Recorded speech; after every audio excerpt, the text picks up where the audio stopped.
Hello friends. నేను మీ వెంకట్ యాదవ్. ఈరోజు ఈ వీడియోలో మనం మాట్లాడుకుందాం. ఎన్‌బీకే నటించినటువంటి 'భగవంత్ కేసరి' చిత్రం ఏదైతే ఉందో, ఆ చిత్రాన్ని పలు లాంగ్వేజెస్‌లో అయితే రీమేక్ చేయబోతున్నారు.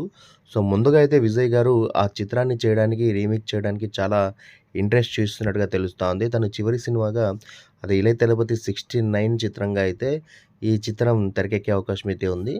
సో, మేబీ ఎందుకంటే ఈ చిత్రం తీసిన తర్వాత పొలిటికల్‌గా ఆయన జర్నీ స్టార్ట్ చేయాలని అయితే భావిస్తున్నట్టుగా తెలుస్తా ఉందన్నమాట. సో, ఇళయ దళపతి గారు అంటే ఈ సబ్జెక్ట్‌కి చాలా అట్రాక్ట్ అయ్యారనైతే తెలుస్తా ఉంది. సో, ప్రెజెంట్ డైరెక్టర్‌గా వినోద్ అనే పేరు వినిపిస్తున్నప్పటికీ ఇంకా కన్ఫర్మ్ కావాల్సి ఉంది.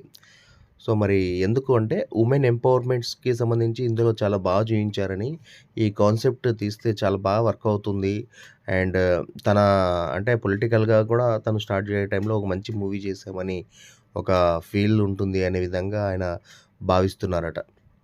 అండ్ ఇక ఇదే మూవీని అంటే 'భగవంత్ కేసరి' చిత్రాన్నే వేరే హీరోలు గూడా రీమేక్ చేయడానికి ఇంట్రెస్ట్ చూస్తున్నారు. కన్నడ పరంగా 'శివరాజ్ కుమార్' గారు అండ్ తమిళ్‌లో 'రజనీకాంత్' గారు కూడా ట్రై చేస్తున్నారంట. అంటే ఇంట్రెస్ట్ చూయిస్తున్నారు.